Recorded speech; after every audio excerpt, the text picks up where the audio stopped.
A partir de agora, ao vivo, direto de Mirassol para a internet e pela Rádio Novo Tempo de São José do Rio Preto, a série Profecias para o Tempo do Fim.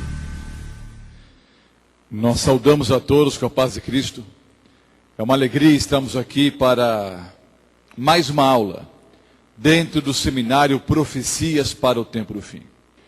O tema da aula de hoje é justificação. É um tema fundamental dentro do plano da salvação. Há no mundo religioso algumas ideias diferentes em relação à justificação. Todos nós concordamos que o homem é injusto. Todos nós somos injustos. Só que apenas os justos entrarão nas mansões celestiais. Então todos nós que somos injustos, precisamos passar por um processo chamado justificação. Mas a questão é a seguinte: como o homem é justificado? Há no mundo religioso pelo menos duas ideias diferentes.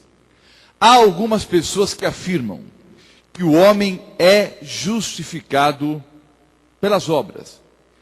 Então, justo e santo é aquele que faz.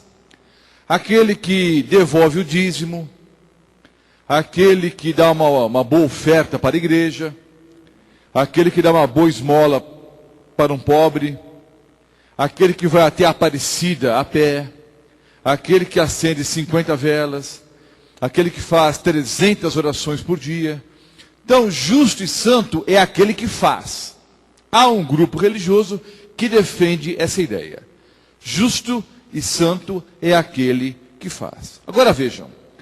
Em Mateus 23, o versículo 23, o Senhor Jesus disse: ai de vós, escribas e fariseus hipócritas, que dais o dízimo da hortelã, do endro e do cominho, e tendes negligenciado os preceitos mais importantes da lei, a justiça, a misericórdia e a fé. Devíeis fazer essas coisas sem omitir aquelas. Vejam, o judeu extremamente escrupuloso pegava um canteirinho de hortelã, dividia aquele canteirinho, um vasinho de hortelã, em 10 partes, e devolvia a 10ª parte como dízimo ao Senhor. Jesus não disse que isso estava errado, mas disse que os judeus estavam sendo escrupulosos ao observarem a lei, mas haviam se esquecido do mais importante, a justiça, a misericórdia e a fé. Então, me parece, baseado em Mateus 23, que simplesmente fazer não é o suficiente. Mesmo porque é o tipo da religião, ou o tipo da ideia, que vai levar a um cristianismo ou uma religião interesseira.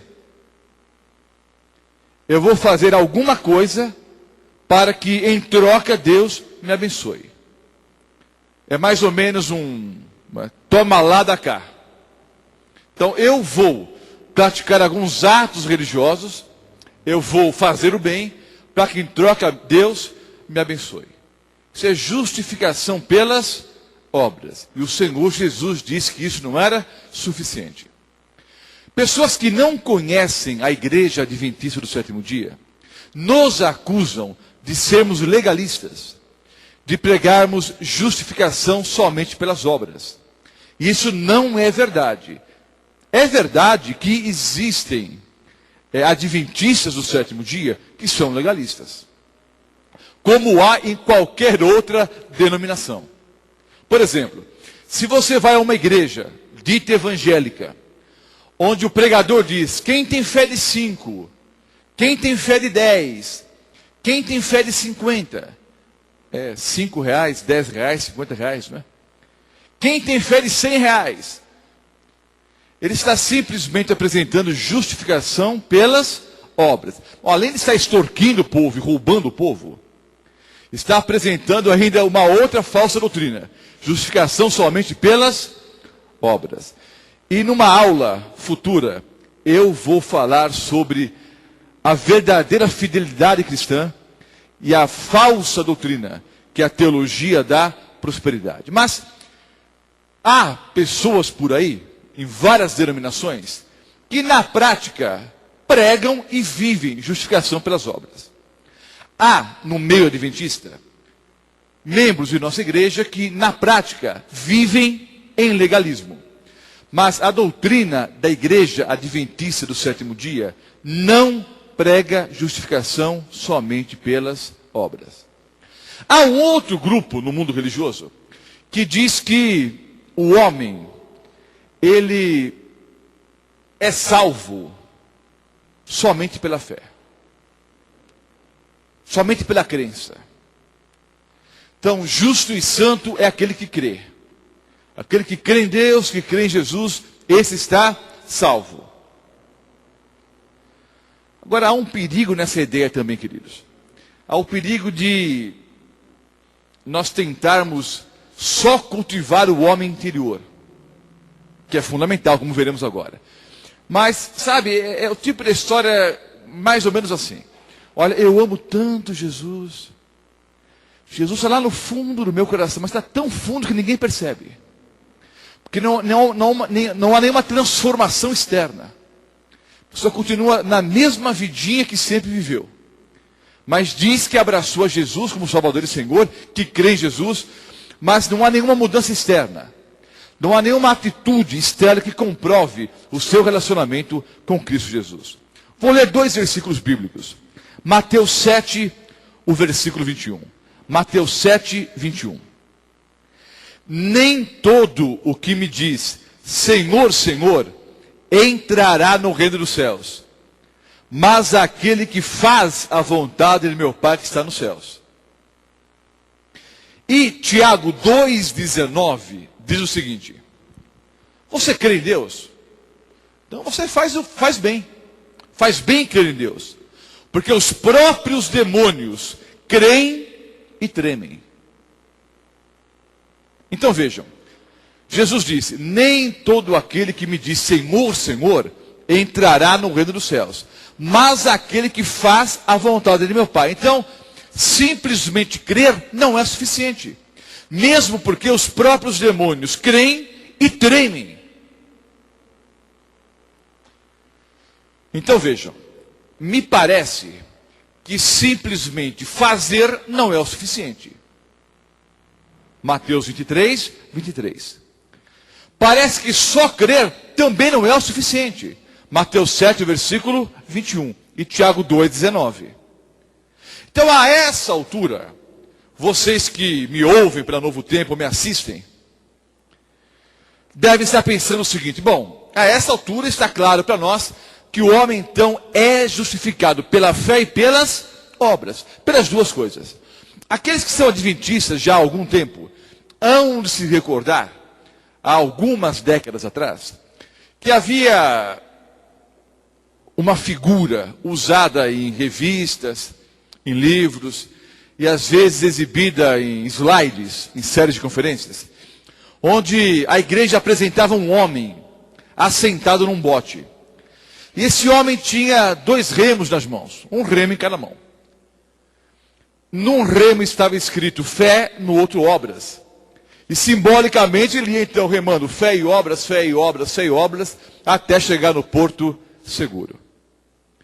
Então há 2 ideias distintas, e uma terceira ideia aqui, de que o homem é justificado então pelas duas coisas, pela fé e pelas obras. Mas o que interessa para nós dentro do seminário, não é o que as denominações ensinam. Não é o que as igrejas por aí pregam. O importante para nós é o assim diz o Senhor. Então vamos entender dentro da Bíblia como o homem é justificado. Romanos 3, o versículo 24. Romanos 3 e o versículo 24. Vejam o que diz o apóstolo Paulo. Sendo justificados gratuitamente por sua graça, mediante a redenção que há em Cristo Jesus. Vejam bem, irmãos. Em primeiro lugar, o homem é justificado pela graça. Não é justificado nem pela fé e nem pelas obras. Em primeiro lugar, o homem é justificado pela graça. Vejam, a graça é a fonte da justificação.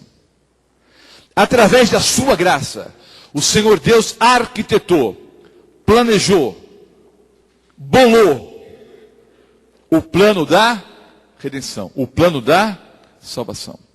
Vejam, se não fosse a graça de Deus, eu teria fé em quê? Antes de exercitar a minha fé, eu preciso ter um objeto em que crer. Eu vou crer no quê? Em que pessoa? Em que fato? Em que doutrina? Antes de exercitar a minha fé, eu preciso ter um objeto, né, de crença, que eu vou exercitar a minha crença. Então, antes da fé e antes das obras, vem a graça. O homem é justificado pela graça.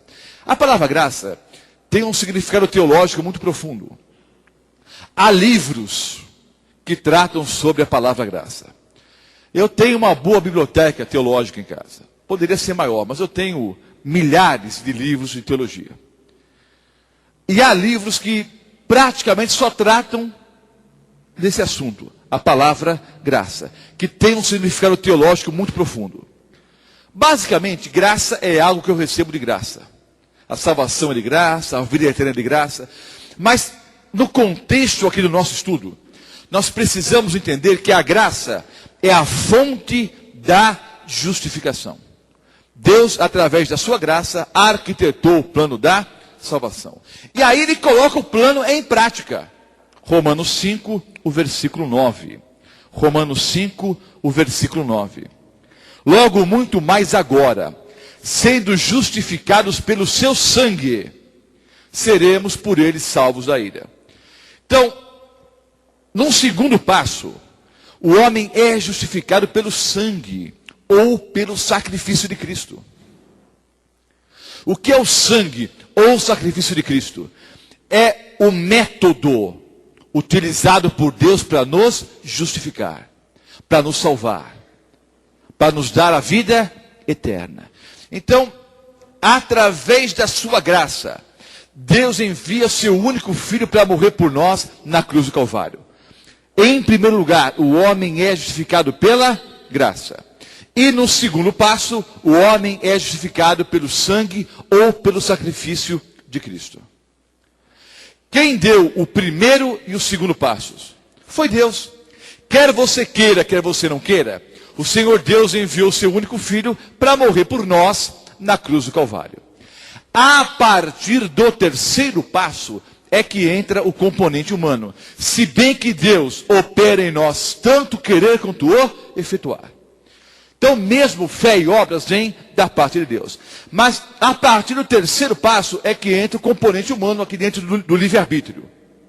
A fé. Romanos 5, o versículo 1. Justificado, pois, mediante a fé, temos paz com Deus por meio de nosso Senhor Jesus Cristo. Então, o homem é justificado pela fé. O que é a fé, irmãos? A fé é o meio de aceitação. Através da minha fé, e eu tenho livre-arbítrio para isso, através da minha fé, eu aceito ou eu rejeito a graça e o sangue de Cristo em minha vida. Entenderam? Através da fé, eu aceito ou rejeito a graça e o sangue de Cristo em minha vida.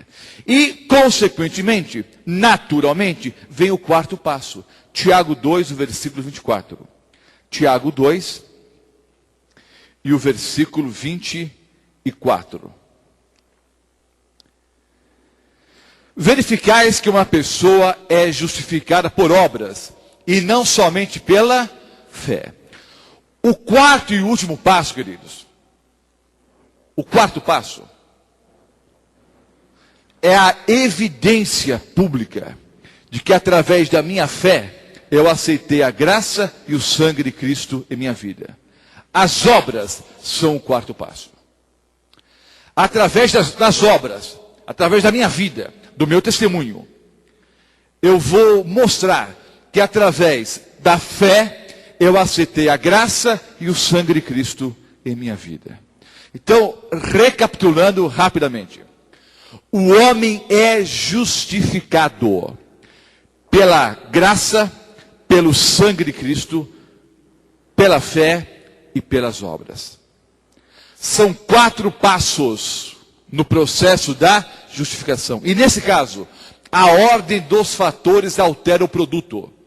Não pode ser a fé primeiro e depois a graça. Não pode ser as obras primeiro, depois o sangue de Cristo. É graça, sacrifício de Jesus, fé e obras. A graça é a fonte da justificação. O sangue de Cristo é o método utilizado por Deus para nos justificar. A fé é o meio de aceitação. E as obras são a evidência pública de que através da minha fé eu aceitei a graça e o sangue de Cristo em minha vida. Se você, amanhã ou depois, for questionado, qual é a posição da Igreja Adventista do Sétimo Dia sobre justificação? Os adventistas são legalistas, né? Não. Os adventistas do Sétimo Dia, em relação à justificação, eles ensinam exatamente o que a Bíblia ensina. Aliás, os adventistas do Sétimo Dia têm todas as suas doutrinas alicerçadas no assim diz o Senhor. Para o adventista do Sétimo Dia, a Bíblia é a única regra de fé e prática. Todas as doutrinas da Igreja Adventista do Sétimo Dia estão alicerçadas única e exclusivamente no assim diz o Senhor. Então você vai dizer o seguinte: a Igreja Adventista ensina exatamente o que a Bíblia ensina. Que o homem é justificado pela graça, pelo sangue de Cristo, pela fé e pelas obras. Vamos, em alguns minutos, ou por alguns minutos, falar um pouquinho sobre o terceiro e quarto passos. Esse processo dinâmico, fé e obras. Não nos esqueçamos nunca que vem a graça e o sacrifício de Cristo primeiro. Mas vamos agora falar um pouquinho sobre o terceiro e quarto passos. Nesse processo dinâmico, fé e obras. Eu já citei Mateus 23, mas vamos voltar ao texto. E eu quero ler aqui Mateus 23, os versículos 23 em diante. Ai de vós, escribas e fariseus hipócritas, porque dais o dízimo da hortelã, do endro e do cominho, e tendes negligenciado os preceitos mais importantes da lei: a justiça, a misericórdia e a fé. Devis, porém, fazer essas coisas, sem omitir aquelas. Guias cegos, que coais o mosquito e engolis o camelo.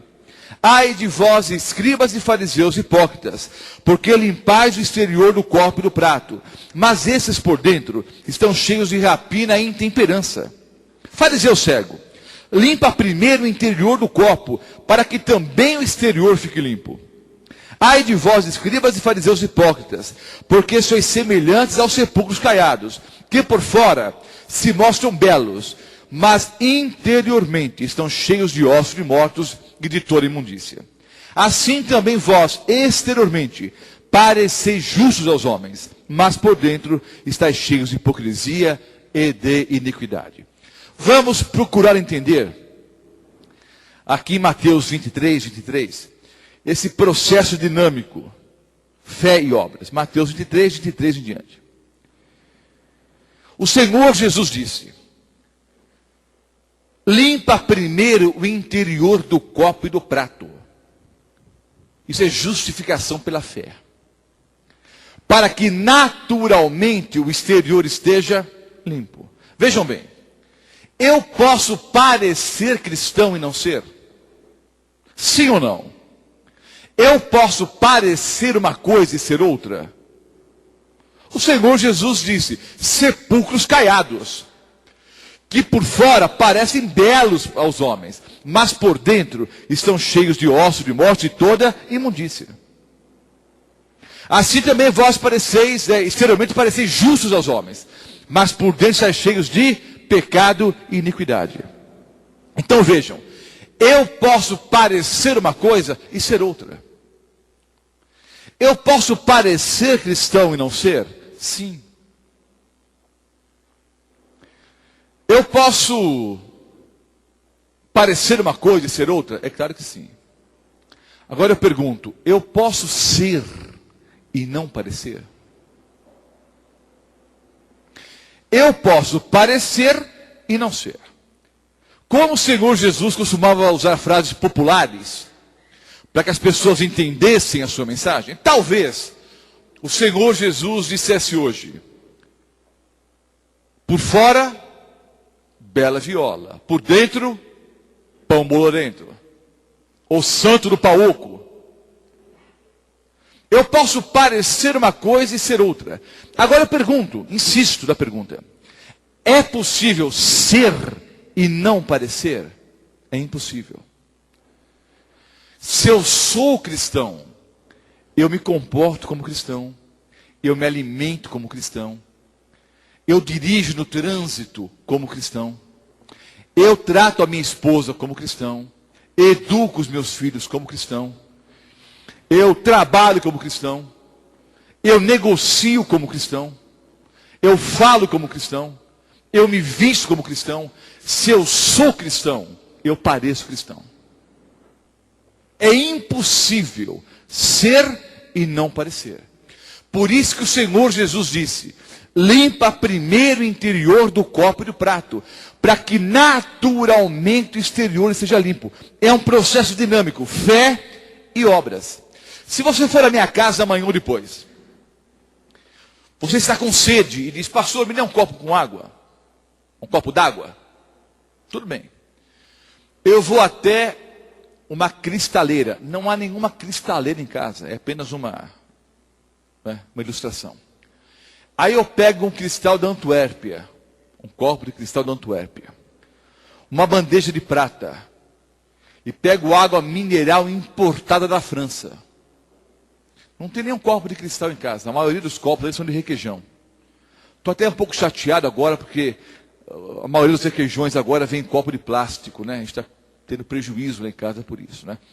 Mas vamos imaginar, você vai à minha casa, eu pego uma bandeja de prata, um copo de cristal e coloco água importada da França. Ao te servir água, você pega o copo, você vai ingerir o líquido, você olha, tem uma baratona desse tamanho assim, morta, dentro do copo. Adianta bandeja de prata, copo de cristal, água importada e um inseto morto dentro do copo. Uma outra ilustração tão ou mais nojenta. Você vai à minha casa. Bom, com essa ilustração você nunca mais vai pensar em ir à minha casa, né? Mas é apenas uma ilustração, queridos. Você vai à minha casa amanhã ou depois. Você está literalmente morrendo de fome.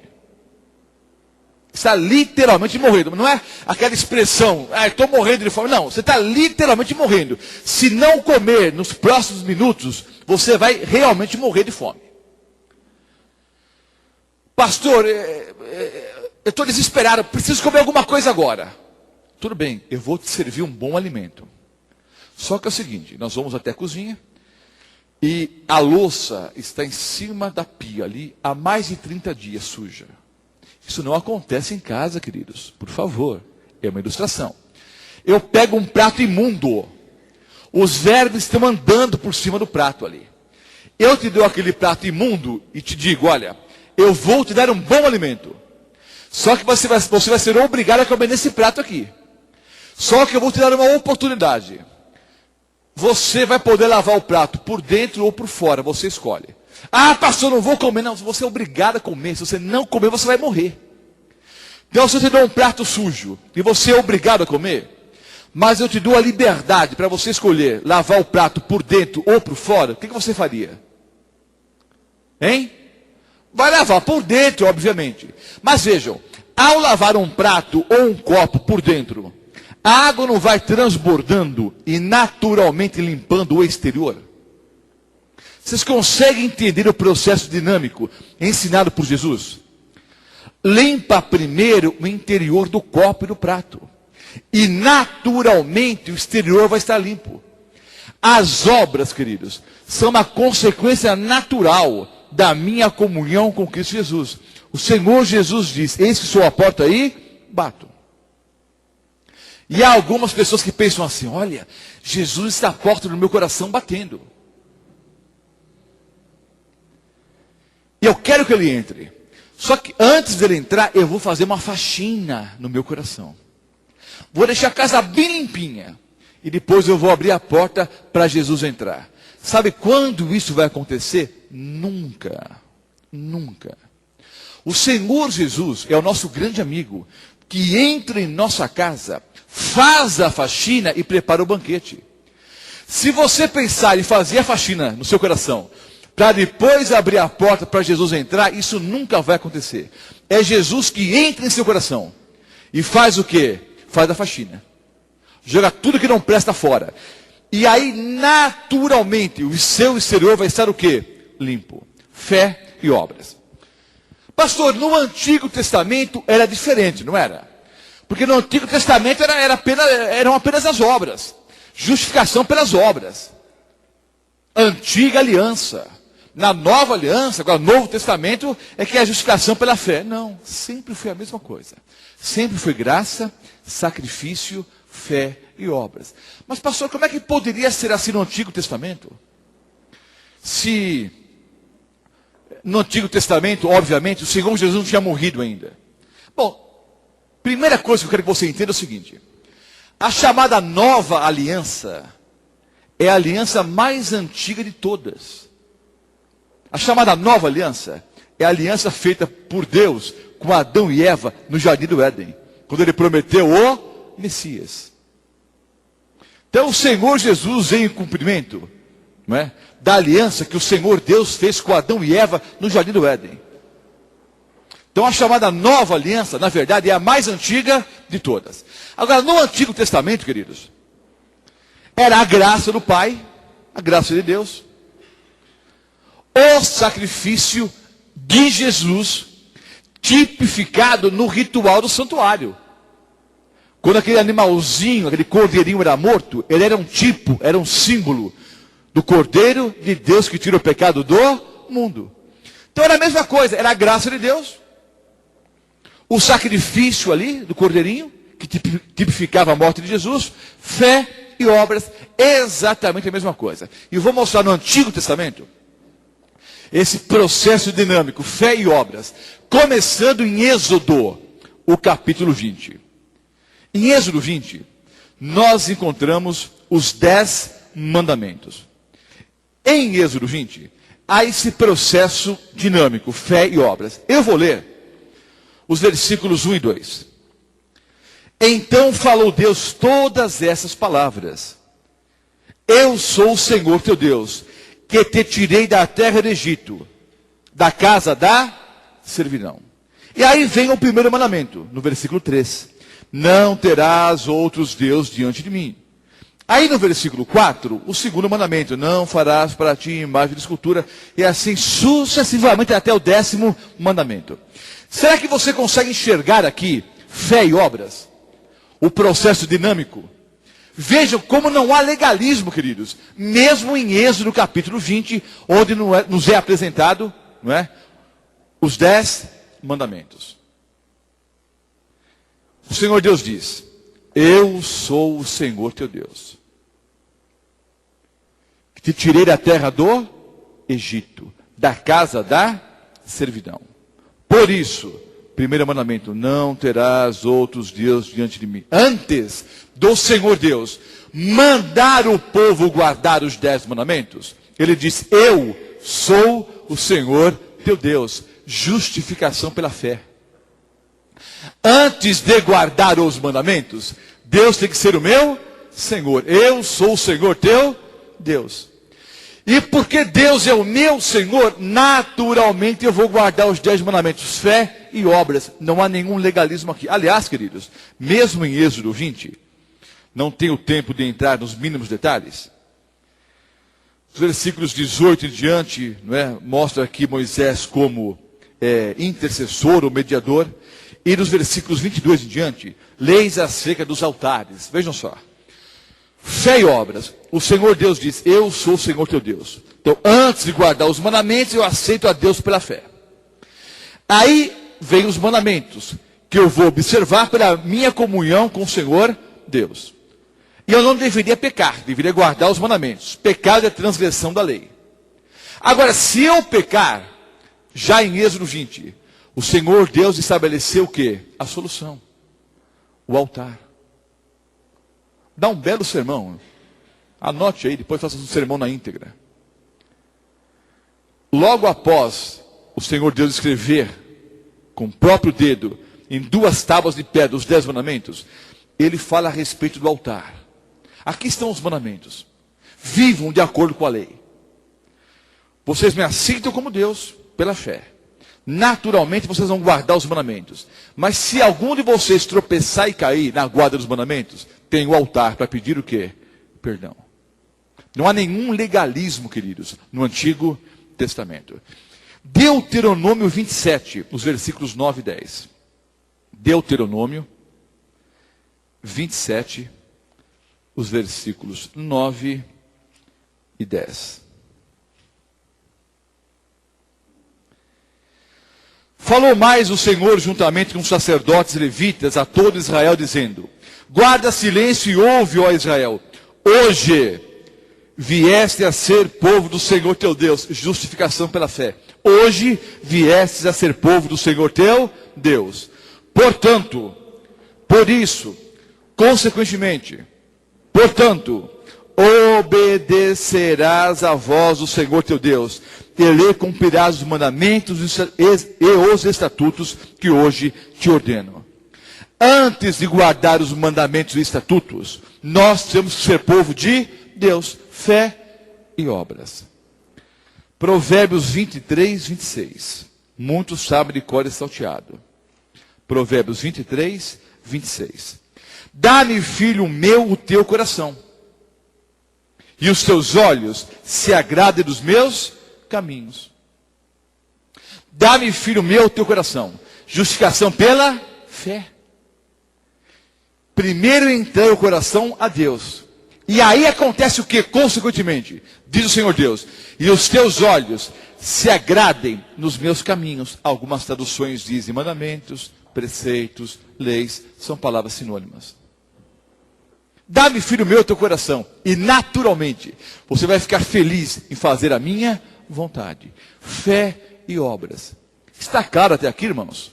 Está claro? Como no Antigo Testamento não havia nenhum tipo de legalismo. Era graça, sacrifício, e aí o processo dinâmico, fé e obras. Vou ler Mateus, o capítulo 5, não na íntegra, mas eu quero ler alguns versículos de Mateus, o capítulo 5. No Sermão da Montanha, o melhor sermão já apresentado por alguém, porque foi o próprio Senhor Jesus que apresentou o sermão. O Senhor Jesus começou o Sermão da Montanha com as bem-aventuranças, ou seja, bem-aventurados os humildes, os que choram, os mansos, os que têm fome, os misericordiosos, os limpos, os pacificadores, os perseguidos. Em outras palavras, bem-aventurados os que são mansos, pacificadores, perseguidos. Eu tenho que ser. Justificação pela fé. Logo após as bem-aventuranças, o Senhor Jesus disse, em Mateus 5, versículo 13, vós sois o sal da terra. Depois disse no versículo 14, vós sois a luz do mundo. Justificação pela fé. Eu tenho que ser. Logo após, o Senhor Jesus ensinou a fazer. Ele fala, nos versículos 17 em diante, sobre a lei, falou sobre adultério, homicídio, falou sobre juramentos, falou sobre a vingança, falou a respeito do amor ao próximo. Aí no capítulo 6, a prática da justiça, como dar esmolas, como orar, como jejuar. Entenderam? Primeiro o Senhor Jesus começou o sermão dizendo, nós temos que ser, vocês têm que ser. E quem é, naturalmente vive como cristão. Quem é cristão, vive como cristão. Fé e obras. No Sermão da Montanha. João capítulo 15. João 15. O ideal seria lermos o capítulo todo. O tempo não permite. Eu vou ler apenas os versículos 1 até os 5. João 15, os versículos 1 a 5. É uma parábola. Eu sou a videira verdadeira. E meu pai é o agricultor. Todo ramo que estando em mim não der fruto, ele corta. E todo que dá fruto limpa, para que produza mais fruto ainda. Vós já estáis limpos pela palavra que vos tenho falado. Permanecei em mim e eu permanecerei em vós. Como não pode o ramo produzir fruto de si mesmo, se não permanecer na videira, assim nem vós o podeis dar, se não permanecerdes em mim. Eu sou a videira verdadeira, vós os ramos. Quem permanece em mim e eu nele, esse dá muito fruto, porque sem mim nada podeis fazer. Vamos enxergar aqui o processo dinâmico, fé e obras. O Senhor Jesus diz, eu sou a videira verdadeira. Meu pai é o agricultor. E vocês são os ramos, são os galhos. Jesus disse, todo ramo que estiver unido a mim, todo galho que está unido ao tronco, naturalmente vai produzir o quê? Bons frutos.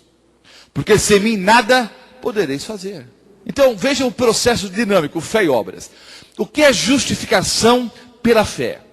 O Roberto Mota, que é um galho, quando está unido ao Senhor Jesus Cristo, que é a fonte da vida, é a videira verdadeira. Quando o Roberto Mota, que é um ramo, é um galho, frágil, fraco, está unido à videira verdadeira, unido ao tronco, naturalmente eu vou produzir os bons frutos na minha vida. Fé e obras. A minha comunhão com Cristo naturalmente vai produzir bons frutos. Há uma certa confusão no mundo religioso em relação ao que seria frutos do Espírito e o que são as obras da lei. Isso é um tema muito profundo, nós poderíamos ficar aqui horas falando. Mas eu vou tentar, assim, explicar da maneira mais simples possível e bem prática. Eu estou aqui em Mirassol, andando uma manhã em qualquer dia da semana, no centro de Mirassol. Aí uma pessoa muito pobre, um mendigo, olha para mim e diz, e aí meu irmão, me dá um trocado. Eu coloco a mão no bolso e pego 10 reais. Tiro os 10 reais do bolso e dou para aquele homem, pensando assim, Deus está vendo, e em troca vai me abençoar. Isso é obra da lei. Tem algum valor? Para o pobre tem, né? Vai pegar os 10 reais e ficar contente. Para o meu relacionamento com Jesus, vai mudar alguma coisa? Se mudar, vai mudar para pior. Vai me levar para mais perto de Cristo, essa atitude minha? Não. Agora eu estou na mesma rua que em Mirassol. O mesmo pobre olha para mim e diz, minha irmã, me dá um dinheiro. Estou com fome. Eu coloco a mão no bolso, pego os mesmos 10 reais, a mesma nota. Pensando assim, é filho de Deus, é meu irmão. Por amor a meu pai e por amor ao meu irmão, eu vou dar esse dinheiro para ele para ajudá-lo. O mesmo gesto, o mesmo dinheiro, o mesmo valor, por motivos completamente diferentes.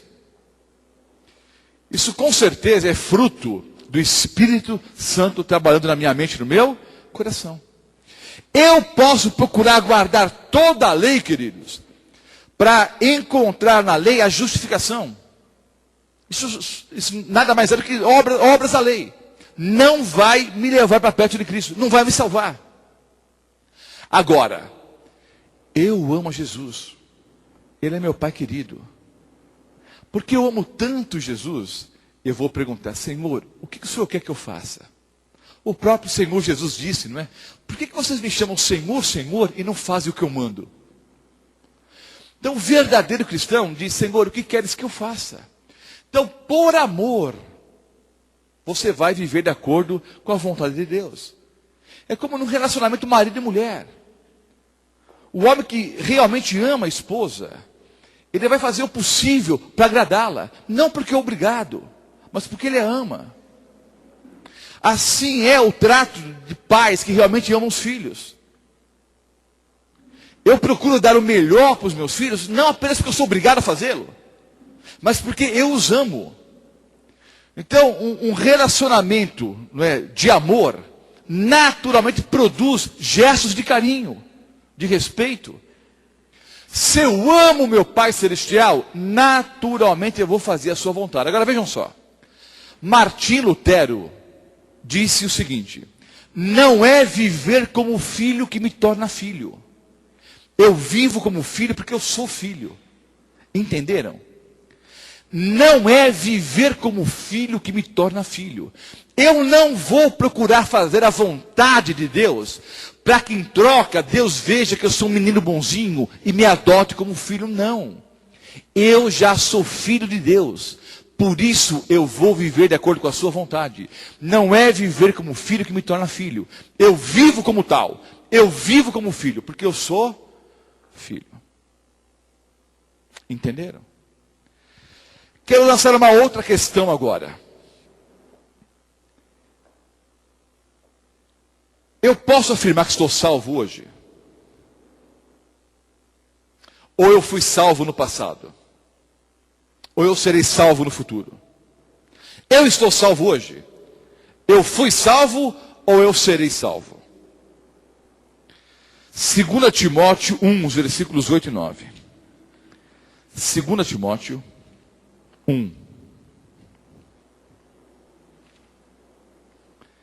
Os versículos 8 e 9.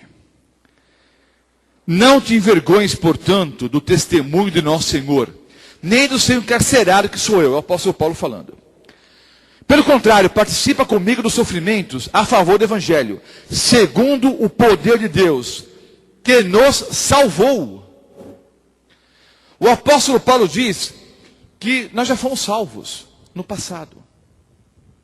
Mas nós somos salvos do quê? O apóstolo Paulo diz que Deus nos salvou no passado. Mas salvou do quê? Aliás, queridos, nós precisamos parar para pensar em algumas coisas, porque às vezes nós assistimos testemunhos por aí, as pessoas abrem a boca na igreja e falam coisas sem parar para pensar.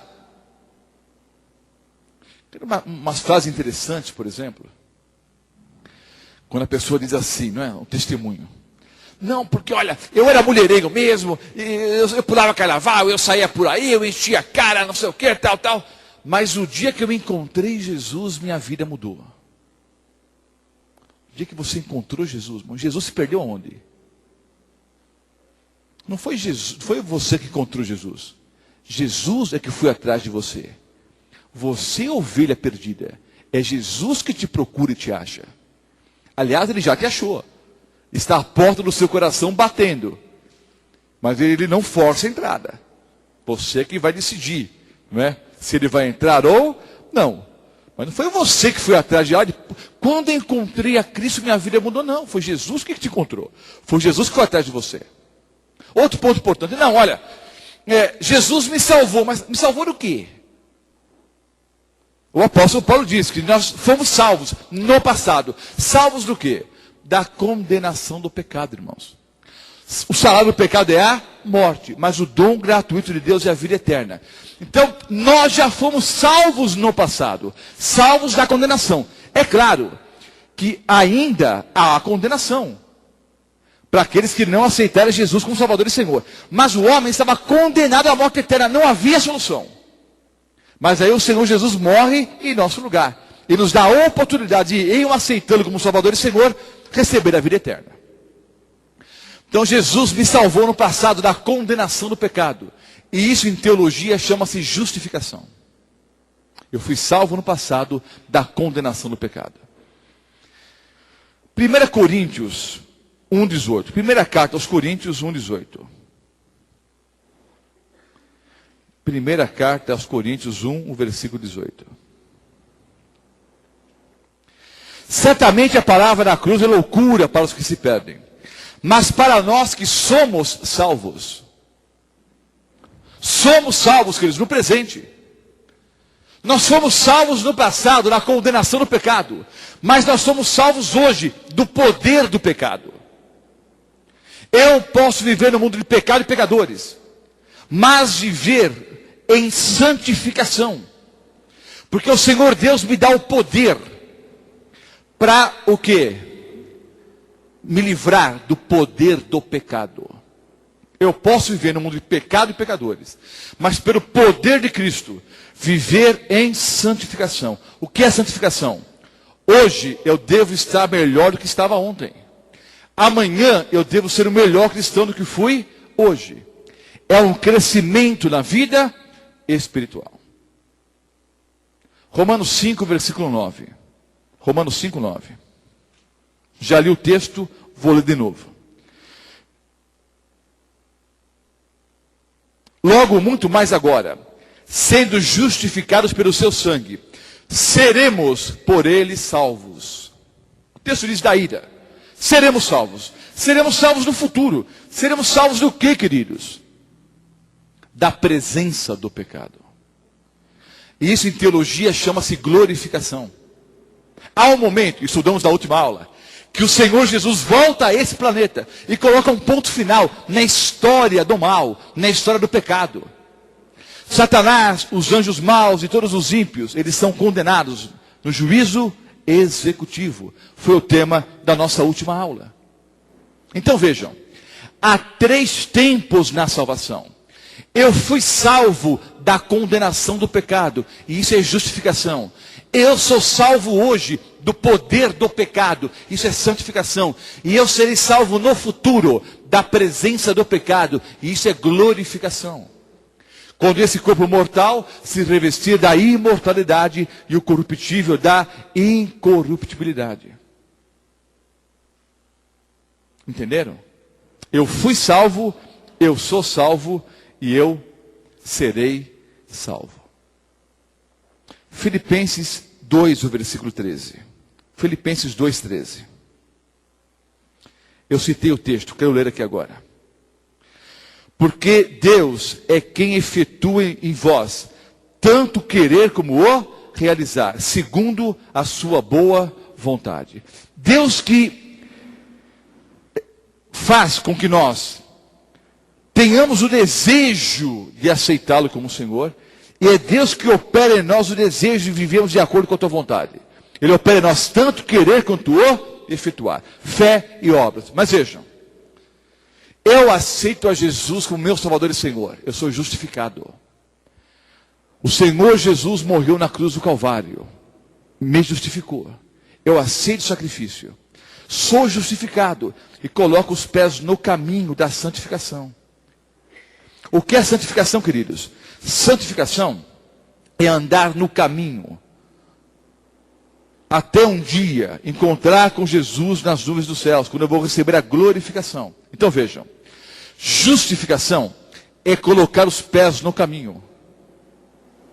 Santificação é andar pelo caminho. Justificação é ressuscitar por uma nova vida, que é o simbolismo do batismo. A pessoa morre para esse mundo e ressuscita por uma nova vida. Justificação é ressuscitar. Santificação é continuar vivo. Justificação é me livrar pelo poder do sangue de Cristo das amarras do pecado. Santificação é continuar livre. Justificação é a habilidade para respirar. Santificação é respirar. Há outro tema interessante, que também é bastante profundo, mas vou direto ao ponto. Há uma questão no mundo teológico, essa discussão de justiça imputada e comunicada. Ah, pastor, vai complicar? Não. Vou direto ao ponto. Quando eu aceito a Jesus como Salvador e Senhor, a justiça de Cristo me é imputada.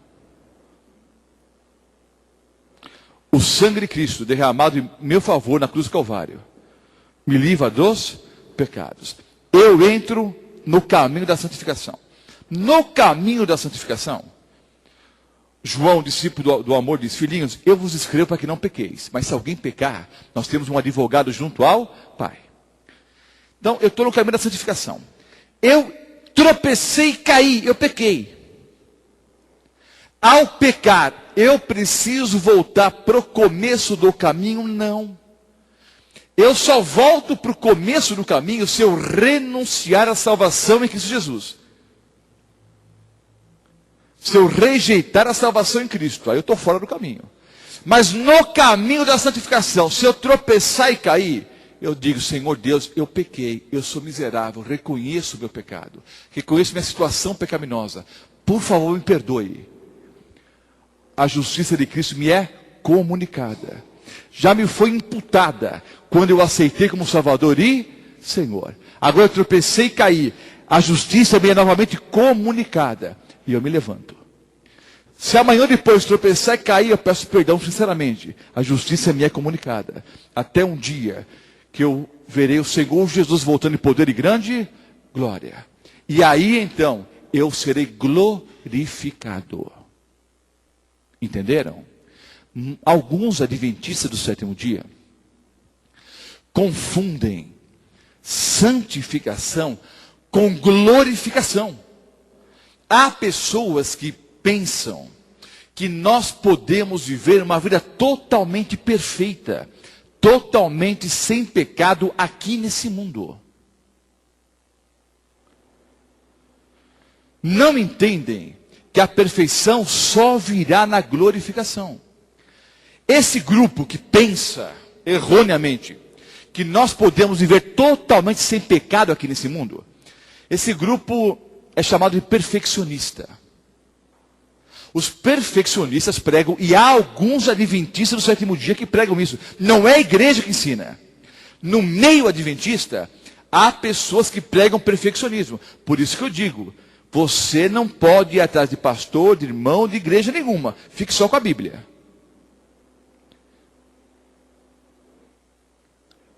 Pensam que nós podemos viver em perfeição agora.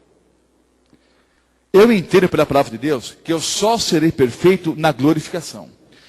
Efésios 4:12. Efésios 4, versículo 12. O apóstolo Paulo escreve, com vistas ao aperfeiçoamento dos santos. Que fala sobre os dons espirituais. Mas vejam, se ser santo é ser perfeito, como é que o apóstolo Paulo escreve com vistas ao aperfeiçoamento dos santos? Algo que é perfeito pode ser melhorado?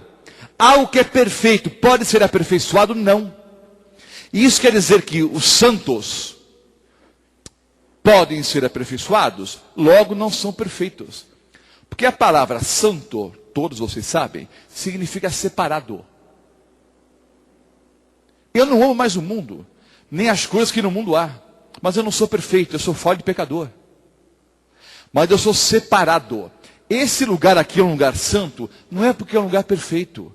É porque é um lugar separado para o culto ao Deus verdadeiro. Eu sou santo, não porque eu sou perfeito. Eu sou um miserável pecador. Mas eu não amo mais o mundo. Eu fui resgatado por Cristo Jesus. Eu estou no mundo, mas não amo o mundo, nem as coisas que no mundo há. Não sou perfeito, sou falho, sou pecador. Mas eu sou santo. Porque santo significa separado. Mas pastor, me explica o texto de Mateus capítulo 5. Vamos para Mateus capítulo 5. Mateus 5, o versículo 48. Porque esse texto é citado por aqueles que defendem o perfeccionismo. Mateus 5, o versículo 48. O texto diz: portanto, sede vós perfeitos, como perfeito é o vosso Pai Celeste. Aí, pastor, mas esse texto acaba com a sua argumentação. Não. Eu tenho que ler o texto no seu contexto.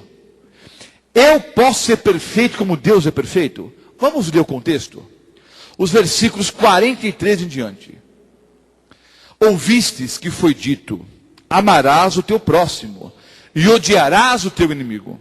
Eu, porém, vos digo: amai os vossos inimigos e orai pelos que vos perseguem, para que vos torneis filhos do vosso Pai Celeste, porque Ele faz nascer o seu sol sobre maus e bons, e vir chuvas sobre justos e injustos. Porque se amardes os que vos amam, que recompensa tendes? Não fazem os publicanos também o mesmo? E se saudades somente os vossos irmãos, que fazeis demais? Não fazem os gentios também o mesmo? Notem, há toda uma argumentação, para depois do versículo 48, o Senhor Jesus chegar a uma conclusão. Portanto, é a conclusão do que ele ensinou antes. Consequentemente, portanto, sede vós perfeitos, como perfeito é vosso Pai Celeste. Qual é o contexto, queridos? O Senhor Jesus está dizendo, olha, o meu Pai faz nascer o sol sobre os bons, sobre os maus, sobre os justos e sobre os injustos. Meu Pai ama todo mundo incondicionalmente. Se vocês só amam os parentes ou os amigos, que coisa demais vocês fazem? Isso aí os gentios, os publicanos, os pagãos fazem a mesma coisa. Nós temos que amar os inimigos. Nós temos que orar pelos que nos perseguem. Nesse contexto, Jesus diz, sede perfeito, como perfeito é o vosso Pai Celeste. Perfeito em amor. Como o Pai ama todo mundo, eu também deveria amar incondicionalmente. Essa é a lição. Não quer dizer que eu vou ser perfeito, como Deus é perfeito em todas as coisas. Eu sou pecador, fraco, miserável. Quando Cristo voltar, eu serei glorificado. E aí viverei em perfeição. Mas o texto se refere, queridos, não a uma vida sem pecados. O texto se refere em o quê? Perfeição dentro do amor. Há as pessoas que defendem a ideia do perfeccionismo, que eu posso viver sem pecado. Aliás, eu fui pregar numa grande igreja, não vou dizer qual, uma questão ética. Preguei numa grande igreja, e nessa igreja havia e há um grupo de adventistas perfeccionistas, que entendem que nós podemos viver sem pecado.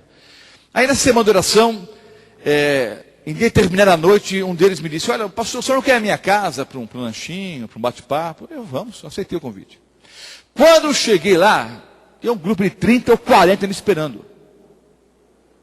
Ia ter um lanchinho, sim, mas o que eles queriam era um debate com o pastor Mota. E era um grupo que acreditava que nós podemos viver sem pecado. São os perfeccionistas. Aí eles, mas não era só um lanchinho? Não, se nós tivéssemos dito para o senhor que era só um lanchinho, né, se nós tivéssemos dito a verdade, que nós queríamos um debate, o senhor não teria vindo. Eu falei, aí que você se engana. Eu teria vindo muito mais cedo. Eu adoro um debate.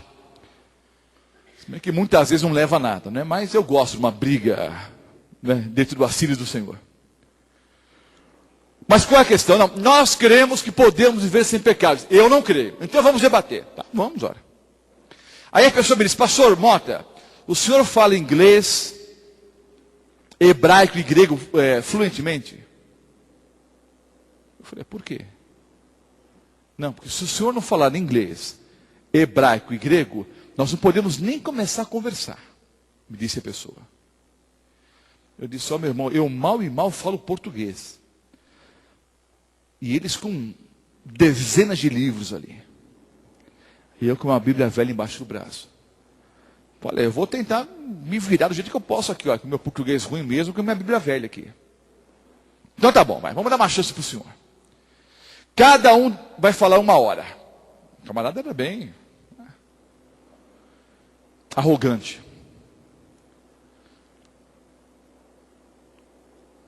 Eu falo 1 hora, o senhor fala 1 hora. E vamos sortear para ver quem fala primeiro. Normalmente num debate é melhor falar primeiro ou por último? É melhor falar por último, não é?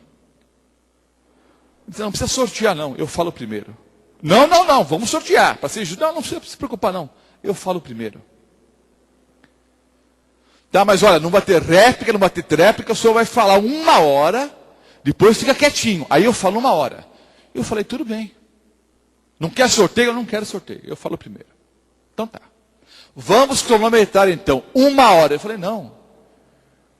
Eu quero 30 segundos. Não preciso de 1 hora. Eu quero 30 segundos. Qual de vocês não pecou na última semana? Qual de vocês, eu perguntei a eles, não pecou na última semana? Olhei para o camarada, e você? Pecou hoje? Pecou na última semana, sim ou não? Ah, pastor, esse é o problema. Eu falei, é lógico, esse é o grande problema mesmo. O grande problema, queridos, é que eles pregam uma coisa e vivem outra. Aí eu disse, olha, eu estou indo embora.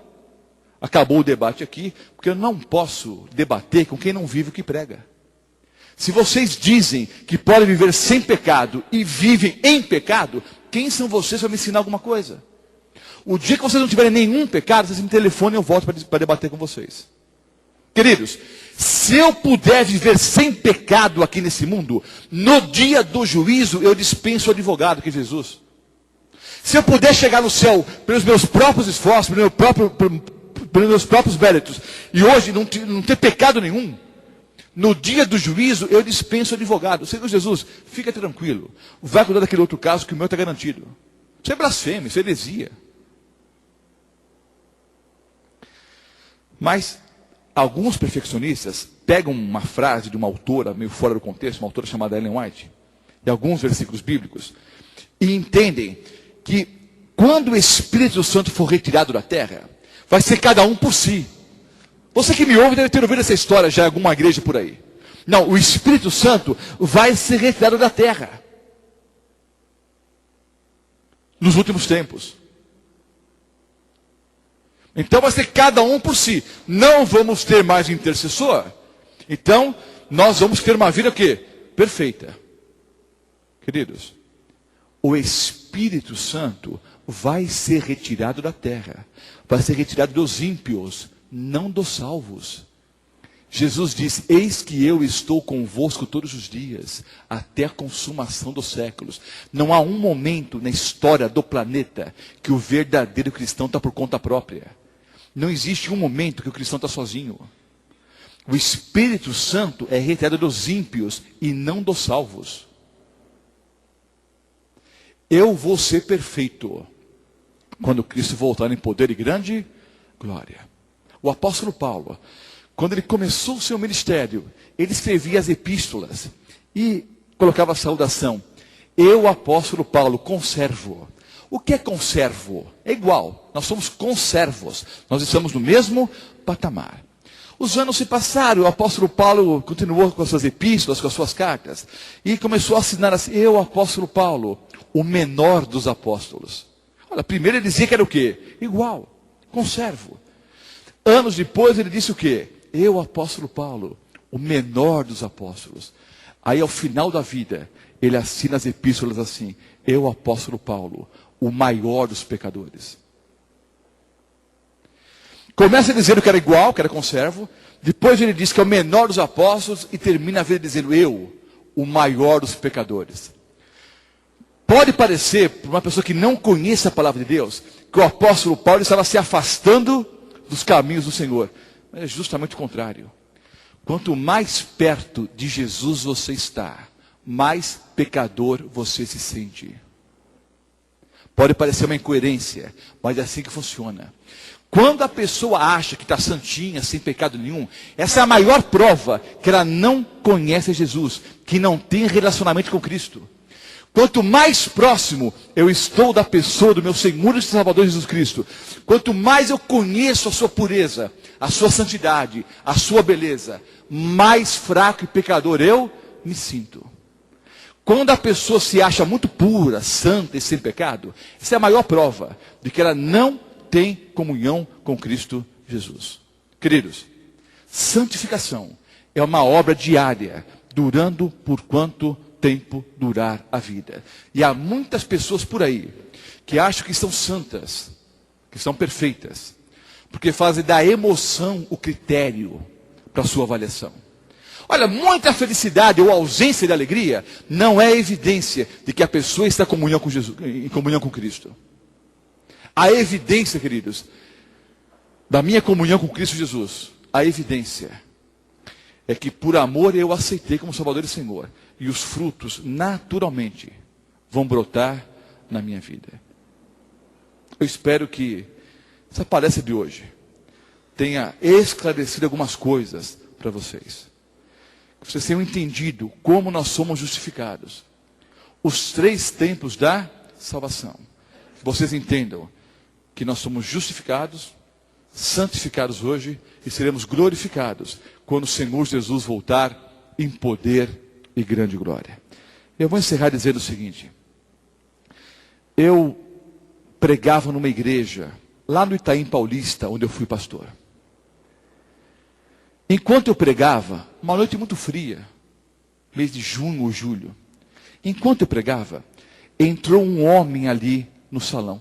Um pequeno salão. Hoje nós temos uma boa igreja ali, mas era um salãozinho ali na casa de uma irmã chamada Cristina. Na verdade era a sala da casa dela, depois derrubamos uma parede e fizemos ali, não é, aumentamos um pouco ali a igrejinha. Hoje temos uma bonita igreja ali, na rua Pierre Varney, nome bonito francês, né? Mas na época uma região muito pobre, não havia nenhuma infraestrutura, o esgoto descendo a céu aberto ali. Eu pregava um dia de semana, muito frio, poucas pessoas na igreja. Enquanto eu estou pregando, entra um homem ali. Shorts, camiseta e armado. Shorts, camiseta e armado. Eu vi ali o 38. Eu já sou branco, fiquei mais pálido ainda, não é? Mas continuei o sermão. Olhava para todo mundo, mas especialmente para aquele homem. A uma certa altura, eu percebi que ele estava emocionado. Não pelas minhas palavras, mas um poder sobrenatural trabalhava na vida dele. Terminei o sermão, como de costume, fiquei à porta cumprimentando as pessoas. Né? Deus te abençoe, Deus te abençoe. A última pessoa a sair foi esse homem. José Luiz, o nome dele. Ele saiu e com uma voz assim, né, bem disfônica, disse, pastor, eu quero falar com o senhor. E aquele hálito de bebida alcoólica. Pensei, é hoje. Mas pela minha triste experiência no passado, eu tenho muita paciência com drogados, com bêbados. Disse, meu irmão, espera só um minutinho. Eu preciso dar um recado para o irmão Timóteo e já volto. E tinha que dar um recado mesmo, não lembro o que era. Mas eu não levei um minuto. Poucos segundos depois eu voltei para a porta do salãozinho ali. E começamos a conversar. Conversamos talvez 1 hora ou mais. Vou resumir a história para vocês. Ele, pastor, eu quero falar com o senhor. E aquele hálito de bebida alcoólica. Ele não estava bêbado. Eu acho que ele tomou meia dose para espantar o frio. Se bem que espanta o frio coisa nenhuma, só perturba a vida dos outros. Mas ele não estava transtornado. Mas eu sentia, né, que ele havia ingerido bebida alcoólica. Aí ele disse, meu irmão, você não pode falar um pouco mais alto, não? Você está gripado, está rouco, está doente? Ele, não, eu tomei um tiro. Aí ele mostrou a cicatriz. Havia tomado um tiro, obviamente não naquele dia, não naquela noite, mas muito tempo antes, né? Ele mostrou a cicatriz. Eu não sou médico, não sei explicar. Mas o projétil deve ter perfurado as pregas vocais, não é? Eu não sei explicar, não sou médico. Eu sei que por causa do tiro, ele falava com muita dificuldade. Eu tinha que ficar pertinho dele para ouvir o que ele falava. Ele me contou a vida dele em mais de 1 hora, eu resumo em 2 minutinhos. Ele me disse, pastor, eu nunca fui um homem rico, mas eu tinha a minha casinha aqui no Itaim Paulista, era um bairro pobre, na periferia, mas eu tinha minha casinha própria aqui, pastor. Eu tinha um pequeno sítio, eu tinha uma casinha na praia, não estava rico, mas estava bem, pastor. Eu tinha meus automóveis, linhas telefônicas, o tempo que linha telefônica valia alguma coisa. Eu tinha uma pequena empresa aí com 7, 8 empregados. Vivia bem, pastor. Mas um dia eu comecei a beber. E eu me tornei alcoólatra. E o alcoolismo me tornou um homem muito violento. E por causa da minha violência, eu perdi a minha esposa, perdi os meus filhos, fiquei desgostoso, comecei a beber cada vez mais, a minha empresa foi à falência, eu perdi a empresa, os empregados, as casas, os automóveis, tudo que eu tinha eu possuí. E tudo que eu tinha eu perdi, tudo que eu possuía eu perdi. Eu perdi quem eu mais amava, a minha esposa e meus 2 filhos que me abandonaram por causa do meu vício e da minha violência. E eu estou jurado de morte aqui no bairro, pastor, porque eu já tirei policiais, já tirei bandidos. Cedo ou tarde vão me matar. Mas eu tomei uma decisão hoje, pastor. Eu vou acabar com a minha vida. Já que eu vou morrer mesmo, já que vão me matar, em vez de morrer pela mão de outro, eu não vou dar esse gostinho para ninguém, não. Eu não entendo muito bem essa filosofia, né? Mas a ideia dele era a seguinte: já que vão me matar mesmo, eu não vou dar esse gostinho para ninguém. É um nordestino cabra macho. Já que vão me matar, eu prefiro tirar minha própria vida. Aí ele me disse, eu passei aqui em frente à igreja, porque eu ia até o campinho de futebol. Até o campinho de futebol é um terreno baldio. ou na molecada jogava bola no final de semana. Hoje já invadiram lá também, construíram alguns barracos lá. Eu ia até o campinho de futebol, pastor, dar um tiro no meu ouvido. Mas eu não sei porquê, eu parei em frente à igreja. E eu nunca entrei numa igreja de crente na minha vida. Mas uma voz me dizia, entra. Outra voz dizia, não entra. Eu fiquei naquela, entra, não entra. Acabei entrando, pastor. Ouvi tudo que o Senhor disse. Mas para mim não adianta, eu já fui longe demais. Da onde eu estou, não tem mais retorno para mim. A única solução é acabar com a minha vida. Imagine o meu desespero. Conversando com um homem que havia tomado a decisão, a pior decisão, né, de praticar suicídio. Cometer suicídio. Enquanto eu conversava com ele, eu lembro que eu mostrei para ele alguns personagens bíblicos, falei de Paulo, de Davi, contei meu próprio testemunho para ele rapidamente. E a uma certa altura eu disse, meu irmão, posso orar por você? Ele deu um passo para trás. Nitidamente ele não gostou da ideia. Não sei, eu acho que entrar na igreja, ouvir o sermão, falar com o pastor, até aí tudo bem. Mas uma oração pessoal, uma oração individual, eu não sei. Não sei se o inimigo tomou posse dele. Alguma coisa aconteceu que ele deu um passo para trás. E a sua expressão facial mudou. Claramente ele não gostou da proposta que eu fiz. Mas não disse nem sim nem não.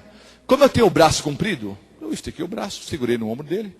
Me aproximei, inclinei a fronte, fechei os olhos e fiz uma oração simples, qualquer irmão faria. Senhor Deus, abençoe esse homem, perdoe esse homem, que ele possa entender o plano da salvação, o plano da redenção, a justificação, que ele entenda que não foi longe demais, que o sangue de Cristo pode alcançá-lo, pode perdoá-lo, transformá-lo. Enquanto eu orava, de olhos fechados, é claro, e eu segurando ali o ombro dele, orando, aquele homem sacou a arma. Eu só percebi quando eu senti o cano aqui no meu estômago. E ele empurrou com força. Não sei qual seria a sua reação. Você desmaiaria, correria, reagiria, não sei. A minha reação foi a seguinte, eu segurei com força no ombro dele. Muita força. Não sei se era medo ou era fé. Era mais medo que fé, eu acho, né? Mas eu segurei no ombro dele com força. E eu continuei a oração. Só que eu fazia duas orações agora. Uma por ele e uma por mim. Eu pensava assim, para mim o viver é Cristo e o morrer é lucro. Mas Senhor, eu não estou afim de morrer hoje não, me livra dessa. E eu segurando ali o ombro dele, ele apertava assim, cutucava. E apertou com tanta força que ele chegou a ferir a pele aqui por baixo da roupa. Foi com força mesmo. Terminei a oração. Abri os olhos, tirei a mão devagarinho do ombro dele. E fiquei parado ali, e ele cutucando. Ele olhou para mim, levantou a arma, levantou e colocou o cano assim, no meio dos meus olhos. E me disse, pastor, eu gostaria muito de trocar a minha arma pela sua Bíblia. Eu falei, meu irmão, é para já. Na hora, a Bíblia para ele. Uma Bíblia, toda a Bíblia é importante, mas eu tinha um valor sentimental, porque minha mãe havia me dado aquela Bíblia.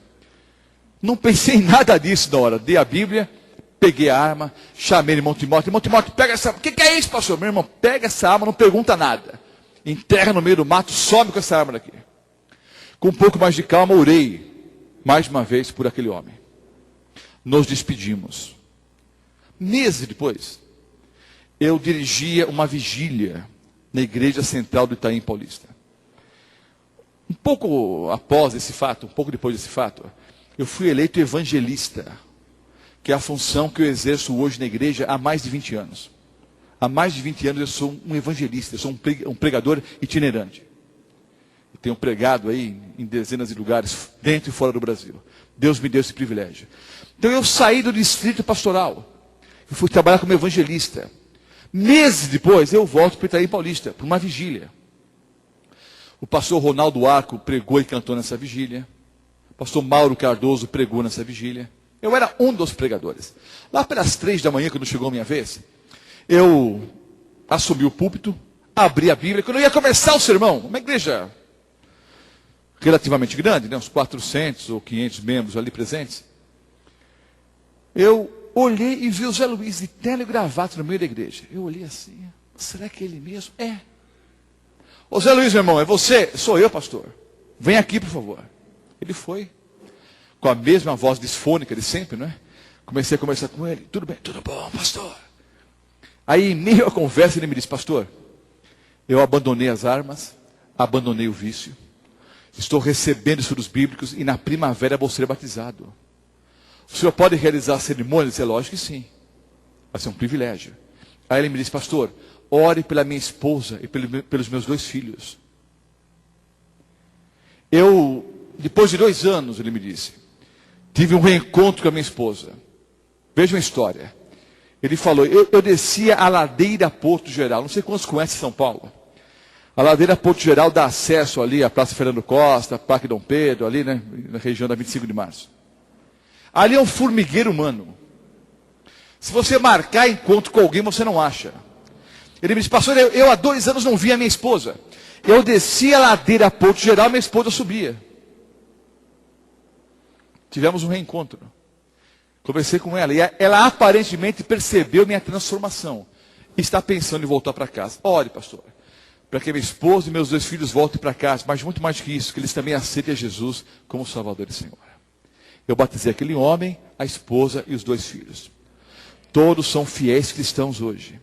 Porque aquele homem abraçou a Jesus como Salvador e Senhor. Entendeu que não havia ido longe demais. Essa história tem um desdobramento. Hoje todos eles são líderes da igreja.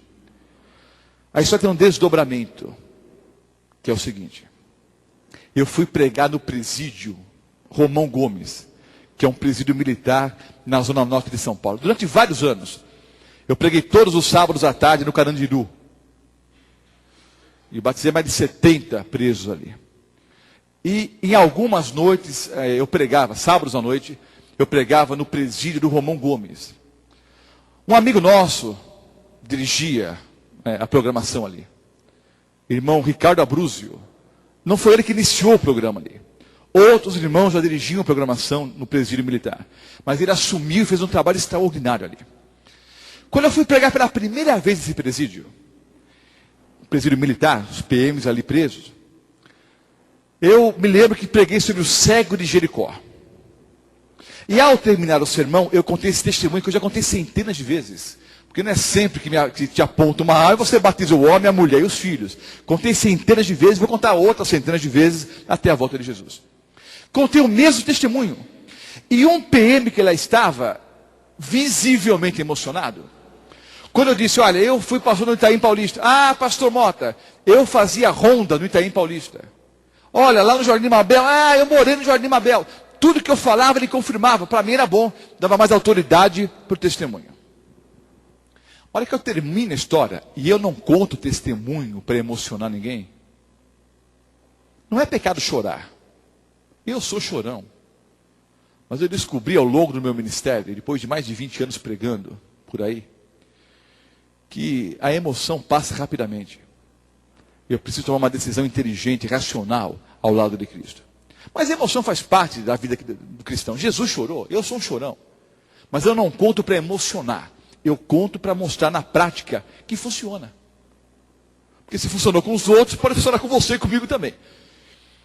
O PM visivelmente emocionado. Começou a chorar. Eu pensei, uma história bonita, mas não contei para emocionar ninguém não. Termino o sermão. Quando eu estou fazendo um movimento para me assentar, o irmão Ricardo Abruzio se levantaria para anunciar o hino final. Aquele homem disse, pastor Mota, quem atirou no Zé Luiz fui eu. Lembra que eu disse que o Zé Luiz se levava um tiro no pescoço? Pastor, quem atirou no Zé Luiz fui eu. Aí ele contou uma história que parece filme, mas é São Paulo. Ele disse, pastor, eu estava no bar, a Paisana. Estava de folga. O Zé Luiz chegou, começou a beber. Tivemos uma discussão. Ele sacou a arma primeiro e atirou em mim, pastor. E ele errou. Eu saquei a arma. Eu estava a uns 2, 3 metros no máximo de distância. Mirei no meio dos olhos dele. Dei o primeiro tiro e acertei o pescoço. Descarreguei a arma e errei todos os outros tiros. Aí ele me disse uma coisa que na hora eu não acreditei. Mas aí os outros PMs, inclusive o diretor do presídio, me disse que era verdade. Ele me disse, pastor, eu sou justiceiro. Os irmãos sabem o que é isso? Ele recebia dinheiro para matar bandido. Pastor, eu sou justiceiro. Eu já matei dezenas de homens na minha vida. Pastor, eu vou dizer uma coisa para o senhor. Eu não erro um tiro a 80 metros. O cabra pode correr, pastor. Eu mato mesmo. Eu não erro. Eu sou um homem frio, pastor. Eu sou um homem mau. Eu sou pago para matar. Eu não erro um tiro a 80 metros. 3 metros de distância, eu teria acertado o olho dele, não é? E, sabe, com uma venda. De olhos fechados, eu teria acertado o olho do camarada. Eu dei 6 tiros, mirando na cabeça dele. E acertei só um no pescoço. De raspão ainda. Mas eu jurei, o dia que eu sair daqui, o primeiro que eu mato é ele. Agora o Senhor me diz que ele está na igreja, que é Jesus, paz, salvação. O que eu faço, pastor? A minha intenção era sair daqui e matar esse camarada. O que eu faço agora? Eu disse, meu irmão, aceite a Jesus como Salvador e Senhor. E seja também batizado. Eu jamais vou esquecer a resposta daquele homem. Tão simples, mas uma resposta tão sincera. E é tão fácil receber a vida eterna. Eu disse, meu irmão, aceite a Jesus como Salvador e Senhor. E seja também batizado. Sabe o que ele falou? Chorando. Eu topo. Eu topo. Queridos, é só aceitar, é só topar. Eu topo. Eu quero. Eu aceito. Semanas depois, montamos um tanque batismal lá no Romão Gomes. Pastor Paulo Stabenow, na época era o presidente da Paulista Leste. Ele fez o sermão. Eu entrei no tanque batismal e batizei 12 PMs. 12 PMs. O último foi o PM da história aqui. Só que eu coloquei dentro do tanque o PM que deu o tiro. E do lado de fora o Zé Luiz, o que levou o tiro. E ao batizar aquele homem, e tiraram ele da água, ressuscitaram para uma nova vida, aqueles 2 homens se abraçam, irmãos, na mesma fé. O PM continua preso, e vai ficar por muito tempo preso ainda. Mas lá na cadeia, lá na prisão, ele é um fiel cristão. E brevemente todos nós vamos estar juntos e livres nas mansões celestiais. Queridos, funciona. Se funcionou na vida desses homens, pode funcionar também na sua e na minha vida.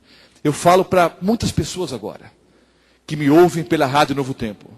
Pessoas que estão na igreja aqui agora. Pessoas que assistem ao vivo pela internet. E pessoas que no futuro assistirão essa mesma palestra ou pela internet ou através de um vídeo, de um DVD. Eu quero fazer um apelo. Entenda que você não foi longe demais. Não importa quão longe você tenha ido. Não importa quão pecador você seja. O sangue do Senhor Jesus Cristo é poderoso. É suficiente para te perdoar, para te transformar e para fazer de você aquilo que Ele quer que você seja. É só você aceitá-lo como Salvador e Senhor. Quantos querem fazê-lo nessa noite? Vamos colocar em pé e vamos orar. Você que me ouve pela rádio, pela internet, participe conosco dessa oração. Amado Pai Celestial, nesse momento, nós estamos entregando a nossa vida nas suas mãos. Nós abraçamos a Jesus como Salvador e Senhor. Nós queremos, pela fé, aceitar a graça e o sacrifício de Cristo em nossa vida, para que naturalmente vivamos como verdadeiros cristãos em toda e qualquer circunstância. Obrigado porque já fomos salvos, Senhor. Somos justificados pelo sangue de Cristo. Queremos agora viver em santificação. Cada dia mais próximos de Cristo Jesus. Até um dia abraçá-lo face a face nas mansões celestiais, quando seremos glorificados. Toma-nos, Senhor, em teus braços de amor. Perdoe os nossos pecados, não pelos nossos méritos, não pelos nossos esforços, mas perdoa-nos através do sangue do nosso Senhor e Salvador Jesus Cristo, que morreu em nosso lugar na cruz do Calvário. Abraça-nos nesse momento com muita força, Senhor. Não nos soltes nunca. Sem ti nós nada somos, sem ti nós não podemos viver. Oramos em nome do Senhor Jesus. Amém, Pai. Amém. Deus abençoe a todos e até a próxima aula. Este programa foi transmitido ao vivo, direto da Igreja Adventista do Sétimo Dia em Mirassol. Voltamos agora com a nossa programação normal.